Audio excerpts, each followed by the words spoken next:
Subhanahu wa ta'ala memakai kalimat laka. Bahkan 2 kali Allah sebutkan kalimat lakanya itu kan. Alam nashrah laka sadraka.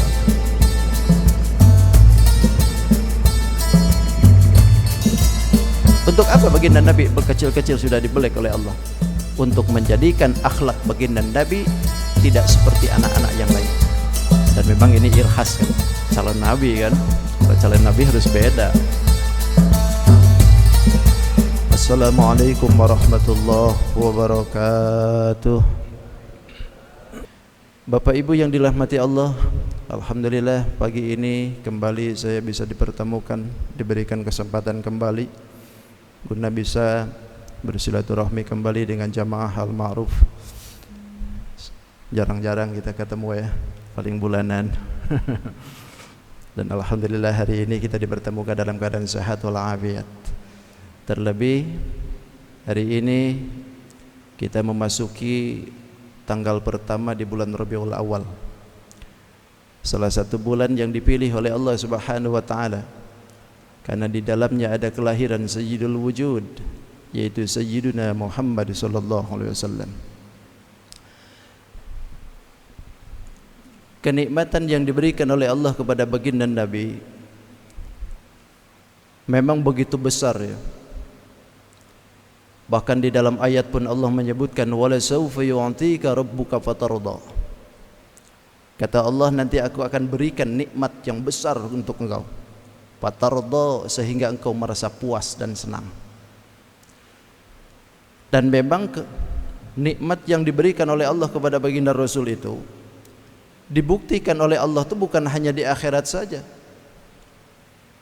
bahkan di dunianya pun baginda Rasul itu diberikan kenikmatan yang begitu luar biasa hebatnya. Bahkan bisa tergambar oleh kita salah satu nikmat yang diberikan oleh Allah kepada baginda Nabi itu dalam surat Al-Insyirah. Coba kata Allah, bismillahirrahmanirrahim, alam nashrah laka sadrak wa wada'na anka wizraka alladhi anqadha zahrak wa rafa'na laka dhikrak. Alam nashrah, kata Allah, wallahu a'lam bi haqiqatil murad. Ini a-nya itu kalau dalam bahasa balaghah itu kan a istifham disebutnya. Kemudian setelah a-nya itu ada lam, disebut lam nafi. Ketika ada a istifham masuk ke dalam lam nafi, itu bermakna takrir, artinya menetapkan.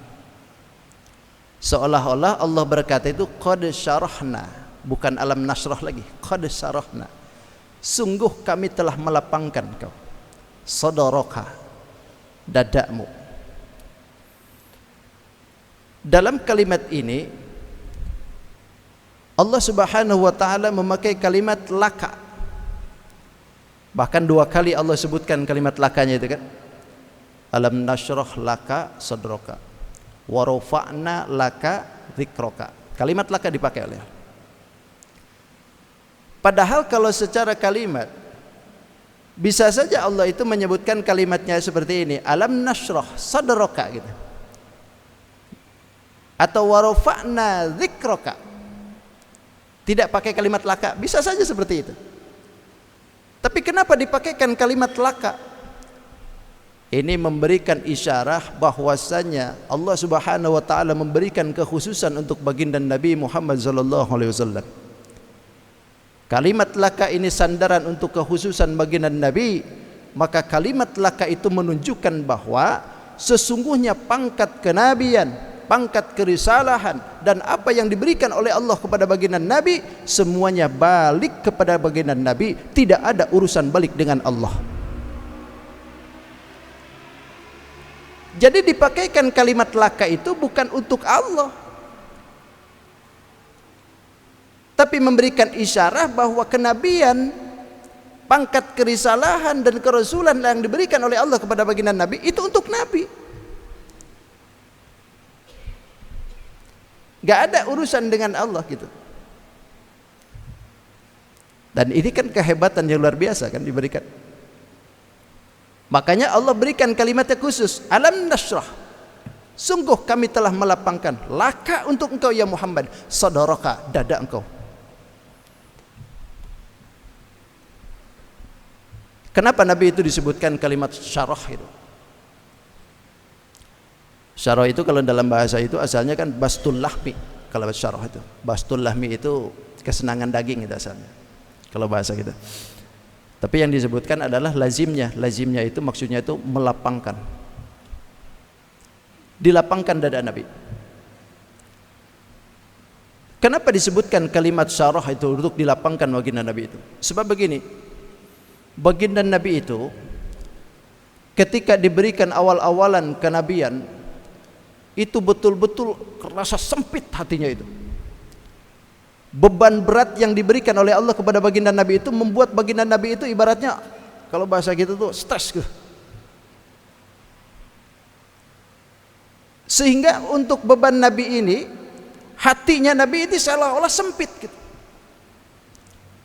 Karena Nabi ini beban berat akan pangkat kenabian yang diberikan oleh Allah kepadanya untuk disampaikan kepada umat, sementara umat pada waktu itu banyak yang musyrik.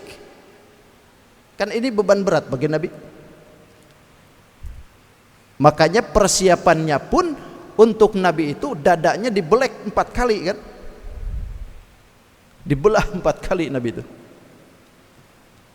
Pertama waktu baginda Nabi masih kecil, umur 3 tahun atau 4 tahun, dibelek tuh.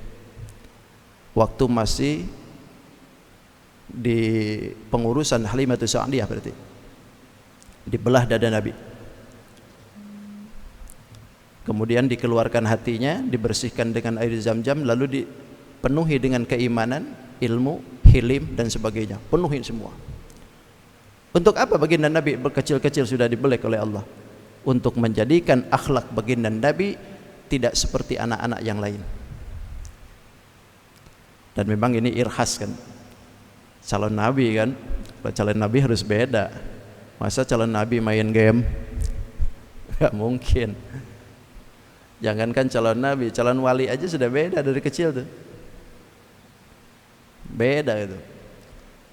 Dalam manaqib Tuan Syekh Abdul Qadir aja kan, Syekh Abdul Qadir ini sebagai wali, tapi dari kecilnya sudah beda.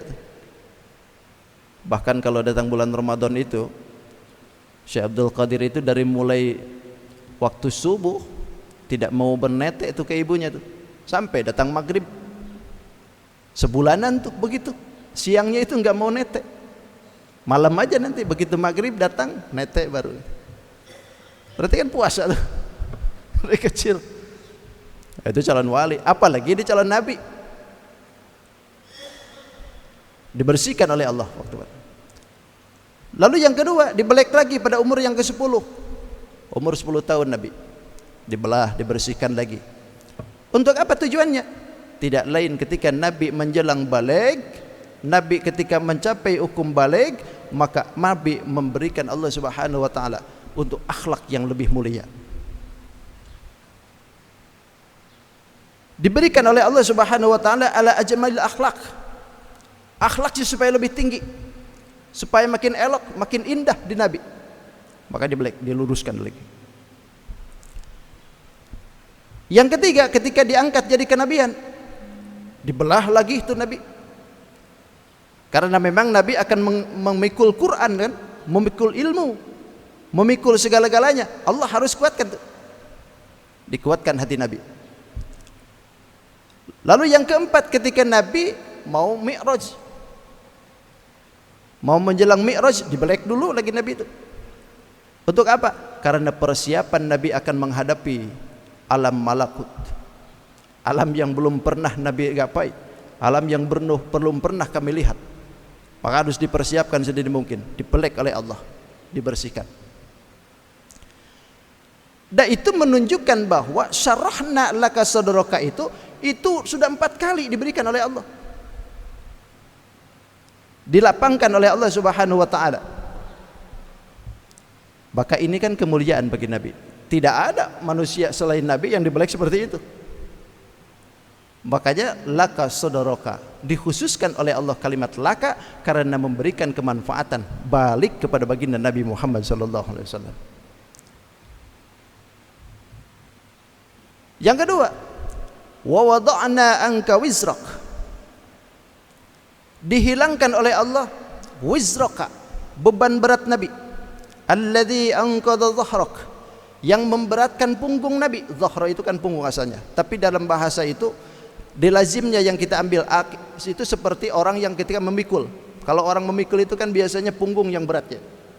Sama halnya dengan Nabi. Beban berat yang dialami oleh Nabi itu adalah beban pertama adalah beban umat. Ketika diberikan oleh Allah pangkat kenabian dan kerasulan, itu baginda Nabi betul-betul beban umat itu luar biasa beratnya. Karena kan pada waktu itu beda dengan sekarang. Saya menyampaikan risalah kan semua sudah mukmin ini, semua sudah iman, alhamdulillah, enak-enak aja gitu. Loh kalau Nabi dulu, jangankan yang keras-keras gitu nyampaikannya, yang lembek-lembeknya aja mereka nggak terima. Jangankan yang nggak menyenangkan, yang menyenangkan saja mereka nggak terima. Ini kan beban berat bagi Nabi. Sehingga karena beban berat ini, alladzi anqadha dhahrak, Allah hilangkan beban itu, sehingga hati Nabi tidak terpaut dengan itu lagi. Bahkan azizun alaihi ma anittum harisun alaikum bil mu'minina raufur rahim. Nabi itu azizun alaihi ma anittum, sampai berat betul itu untuk Nabi itu ma anittum. Apa-apa yang menjadikan beban kita itu buat Nabi itu luar biasa. Dan Allah hilangkan semua. Sayangnya Allah dengan Nabi, nikmatnya Allah diberikan kepada baginda Nabi, sehingga beban itu pun tidak dijadikan lagi oleh Allah Subhanahu wa taala beban yang berat. Yang penting kata Allah, sampaiin aja. Soal iman atau tidak mereka enggak usah kamu gubris. Yang penting sampaikan aja. Karena itu jadi luar biasa tuh. Enak lah kan. Asalnya enggak begitu Nabi itu.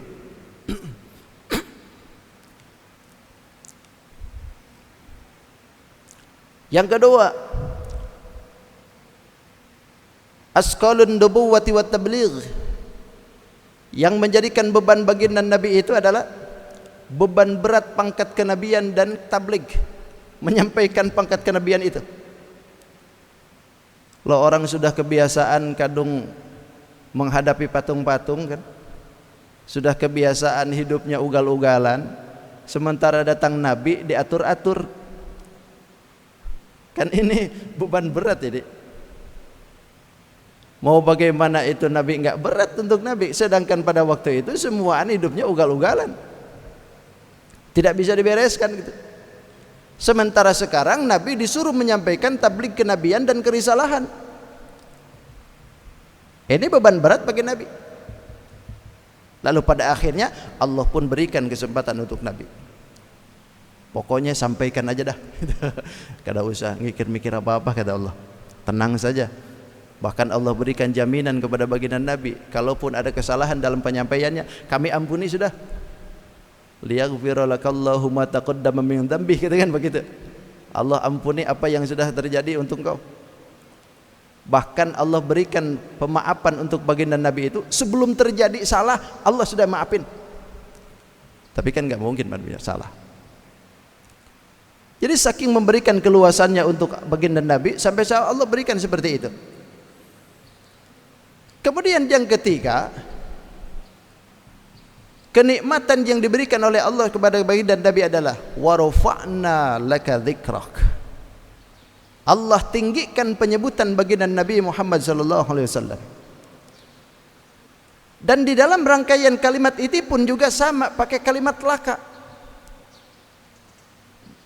Kembali sama tujuannya, bahwa pangkat kenabian itu ditinggikan penyebutan baginda Nabi itu tidak ada balik dengan Allah, semuanya itu pun juga untuk Nabi, khusus untuk engkau kata Allah. Wa rafa'na laka dzikrak, penyebutan Nabi ditinggikan oleh Allah. Coba di mana penyebutan Nabi ditinggikannya? Bahkan bukan hanya Nabi setelah ada, sebelum ada pun penyebutan Nabi sudah diadakan. Bukankah penyebutan Nabi setiap kitab yang diturunkan oleh Allah, Nabi Muhammad selalu disebut? Bahkan setiap Nabi yang datang diberikan perjanjian antara Nabi dengan Allah Subhanahu wa Ta'ala untuk disampaikan kepada umatnya bahwasanya akan datang seorang Nabi yang bernama Ahmad. Bahkan nabinya dikhususkan oleh Allah Subhanahu wa Ta'ala untuk menyampaikan bisyarah. Ini kan kepangkatan untuk Nabi ini. Belum datang nabinya tapi namanya sudah disebut-sebut. Itulah wa rafa'na laka dzikrak. Ditinggikan penyebutan Nabi. Bahkan Nabi Isa sendiri salah satu nabi yang diberikan oleh Allah dari Nabi Bani Israel yang terakhir. Nabi yang terakhir dari Bani Israel sekaligus tidak ada lagi nabi setelah Nabi Isa. Makanya zaman Nabi Isa sampai Nabi Muhammad kan zaman fatrah disebutnya, tidak ada kenabian dan kerisalahan lagi. Apa yang terlontar dari Nabi Isa? Nabi Isa mengatakan, wa qala Isa bin Maryam, ya bani Israel inni rasulullah ilaikum musaddiqan lima baina yadayya minat Taurah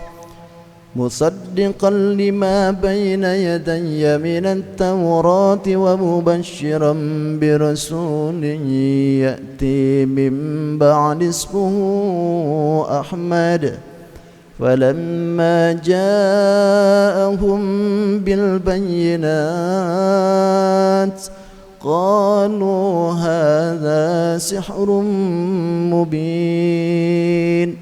Ini kalimat yang dilontarkan oleh Nabi Isa alaihissalam. Kata Nabi Isa, qala Isa bin Maryam, ya bani Israel, ya bani Israel, inni rasulullah, aku ini utusan Allah. Tidak pernah menyebutkan Nabi Isa itu inni ibnullah, aku anak Allah. Inni rasulullah, kata Nabi Isa, musaddiqan lima baina yadayya minat Taurah, aku membenarkan dengan apa yang ada di tangan kalian daripada kitab Taurat. Karena waktu itu sudah turun Taurat, Zabur sudah turun kan? Suhuf Nabi Ibrahim, suhuf Nabi Musa sudah turun. Nabi Isa alaihissalam diberikan Injil. Dan Nabi Isa membenarkan dengan apa yang ada di dalam kitab Taurat itu. Bahkan kata Nabi Isa, wa mubasyiran birasulin ya'ti, aku akan berikan kabar gembira kepada kalian dengan datangnya seorang utusan, ya'ti mim ba'di, akan datang setelah aku, ismuhu Ahmad, yang namanya adalah Ahmad. Ini kan kata-kata Nabi Isa alaihissalam di akhirnya. Berarti inilah yang disebutkan wa rafa'na laka dzikrak, ditinggikan penyebutan Nabi. Bahkan sampai para nabi pun belum datang Nabi Muhammadnya, semua harus menyebut Nabi Muhammad. Kan ini wa rafa'na laka dzikrak itu. Bahkan di dalam tafsir Sawi itu menyebutkan Nabi Adam sendiri aja ketika mau merangkul Siti Hawa awal-awalan penciptaan ditahan oleh malaikat. Mah ya Adam, tidak boleh engkau hatta mahroka, hatta tu dia mahroka, sampai bayar dulu mas kawinnya. Kata Nabi Adam, mahroka, apa mas kawinnya? Kata malaikat, sallu ala Nabi Muhammad, bersalawat kepada baginda Nabi Muhammad sallallahu alaihi wasallam. Coba, sampai Nabi Adam sendiri aja sudah disebutkan. Loh, kenapa mas kawinnya sampai bersolawat kepada baginda Nabi? Padahal mas kawin kan harusnya hakikatnya balik kepada istri. Ini sebetulnya bukan hakikatnya yang diambil, tapi ini yang dimaksudkan adalah pengenalan kejujuran atau pengenalan pangkat kerasulan baginda Nabi di awal baginda Nabi Adam alaihissalam, bahwa qadrat derajat yang diberikan oleh Allah kepada baginda Nabi jauh lebih tinggi dari Nabi Adam. Maka diberikan itu pertama kali. Wa rafa'na laka dzikrak tuh. Belum datang nabinya, tapi nama Nabi Muhammad sudah ditinggi-tinggi. Apalagi sudah datang ya. Kalau sudah datang betul-betul kita nyebut-nyebut Nabi Muhammad itu. Bahkan ada lagi penyebutan Nabi Muhammad, setiap hukum syariat yang kita jalankan semuanya kan harus nyebut Nabi Muhammad. Salat, ini perintahan siapa salat? Kan Allah. Tapi ketika menjalankan ibadah solat, bukankah harus ada Nabi Muhammad di situ? Bahkan sampai jadikan rukun itu, baca solawat kan? Ada orang yang misalkan ketika dia itu melaksanakan sholat, bacaannya bagus, fasih, luar biasa, tapi begitu at-tahiyatul mubarakatus salawatut tayyibatulillah, asyhadu an la ilaha illallah wa anna muhammadarnya dilewat, langsung aja Allahumma sayyidina Ibrahim wa ala ali Ibrahim fil alamin innaka hamidum majid. Tidak mau menyebutkan nama Nabi Muhammad, enggak jadi sholatnya, enggak sah. Ada orang masuk Islam, mau mengakui akan kebesaran Allah Subhanahu wa taala, suruh syahadat asyhadu an la ilaha illallah, tapi tidak mau menyebut Nabi Muhammad, enggak jadi. Kan itu. Kenapa sampai digitukan? Karena warafa'nal kadzikra. Allah tidak suka nabinya ditinggalkan. Dalam syahadat dibawa, dalam khutbah dibawa, khutbah Jumat, Idul Fitri, Idul Adha, Arafah, mau jumroh Aqabah, mau tawaf, semua andi nama Nabi Muhammad dibawa. Bahkan kalau seandainya ada orang yang adzan Nabi Muhammad tidak disebutkan, banyak yang protes tuh. Begitu Allahu Akbar, asyhadu an la ilaha illallah, langsung aja hayya 'alas shalah, teriak tuh di luar tuh. Nabi Muhammadnya mana? Kenapa orang itu refleks itu mendengar asyhadu anna Muhammadar tidak dibaca? Karena Allah enggak suka nabinya ditinggalkan. Ada orang khutbah, bagus khutbahnya, cuman salawat tidak dibaca, enggak jadi.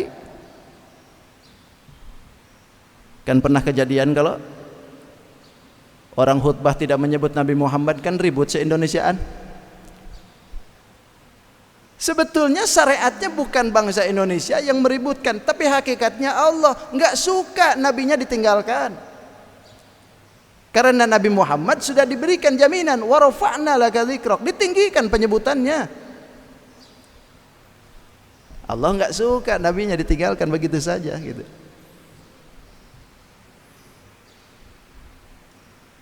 Bahkan sampai-sampai dikatakan begini, walau anna rajulan, jika ada seseorang itu abadallah, dia beribadah kepada Allah Subhanahu wa taala, wa sadaqa bil jannati wan nar, dia membenarkan adanya surga, membenarkan adanya neraka, membenarkan semua yang gaib-gaib dia benarkan, dia mengakui semuanya itu ada, wa ala kulli syai'in, dan segala sesuatunya dia benarkan. Tapi dalam hati, dalam pendiriannya, walam yashhad anna Muhammadan Rasulullah, tidak menyaksikan atau tidak mau bersaksi bahwa Nabi Muhammad itu adalah utusan Allah, dan yang tafi bisyai'in, maka itu semua tidak ada manfaat. Tidak ada manfaat seseorang pengakuannya. Dia mau mengakui kebesaran Allah, mengakui kiamat, mengakui adanya siksa kubur dan semua yang gaib dia akui, tapi tidak mau mengakui dengan kebesaran Nabi Muhammad, tidak mau mengakui Nabi Muhammad adalah sebagai nabinya. Lam yang tafi bisyai'in, tidak ada manfaat semuanya. Bahkan wa kana kafiran, orang macam seperti ini kafir. Mau mengakui akan keberadaan yang gaib, tapi tidak mau mengakui Nabi Muhammad, enggak jadi. Warafa'na laka dzikrak, begitu. Wa kana kafiran, bahkan dihukumi kafir ini orang. Tidak mau mengakui kebesaran Nabi Muhammad itu. Gitu. Makanya warafa'na laka dzikrak itu ini memberikan penunjukan kepada kita bahwa banyak-banyaklah kita ini mengucapkan nama Nabi Muhammad, bersolawat banyak-banyak gitu. Solawatnya yang mana? Yang mana aja yang kita bisa. Mau yang seperti dalam sholat kita Allahumma sholli ala Muhammad wa ala ali Muhammad, atau kali-kali Allahumma sholli ala sayyidina Muhammad wa ala ali sayyidina Muhammad, pakai sayyidina monggo, enggak usah, enggak masalah. Asal jangan ribut aja. Yang ribut itu biasanya yang enggak baca sholawat. Mau sholawat nariyah yang dibaca, sholawat munjiyah, sholawat istighosah, salawat badar, berjanji atau dalailul khairat, monggo silahkan. Yang penting di dalamnya ada madah, memuji-muji baginda Nabi Muhammad sallallahu alaihi wasallam. Karena Allah sendiri sudah meninggikan derajat penyebutan baginda Nabi, maka seyogyanya bagi kita sebagai umatnya pun jangan ketinggalan menyebut-nyebut nama baginda Nabi Muhammad sallallahu alaihi wasallam. Sudah cukuplah. Sudah datang waktunya. Oh, bentar lagi. Kemudian kita bereskan ya. Fa inna ma'al usri yusran, inna ma'al usri yusra. Fa inna ma'al usri yusra. Fa inna ma'a, kalau disebutkan kalimat ma'a dalam bahasa Arab itu artinya kan beserta. Tapi maksudnya itu sebenarnya ma'a bimana ba'du, artinya setelah. Fa inna ma'al usri, maka sesungguhnya setelah kesukaran, yusra, ada kemudahan. Inna ma'al usri yusra, sesungguhnya setelah kesukaran ada kemudahan. Ketika ayat ini turun, baginda Nabi menyebutkan, kata Nabi, wa abshiru qad ja'akumul yusra, bergembiralah kalian, sungguh telah datang kepada kalian kegembiraan, kata Nabi. Telah datang kepada kalian kemudahan. Kenapa? La yaghliba usrun yusraini, karena tidak akan mengalahkan satu kesukaran dengan dua kemudahan. Loh, di mana dua kemudahannya?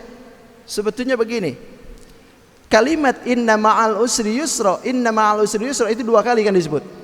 Ini bukan taukid atau dalam bahasa penguatan, bukan. Tapi sebetulnya harus dilihat dari segi ini. Pertama, kita lihat dalam konteks bahasanya, fa inna ma'al ada alif lam, inna ma'al pun ada alif lam. Kata ulama nahwu menyebutkan ma'al yang pertama itu ma'al alif lam lil jinsi, sementara ma'al inna ma'al yang kedua itu alif lam lil ahdi. Berarti kan sudah beda tuh tujuannya, alif lam lil jinsi dengan al ahdi itu beda. Lalu yang kedua, kalimat ma'al usri yusra itu kalimatnya dalam bahasa disebutnya ilmu nahwu, itu disebut kalimat ma'rifat dengan nakirah.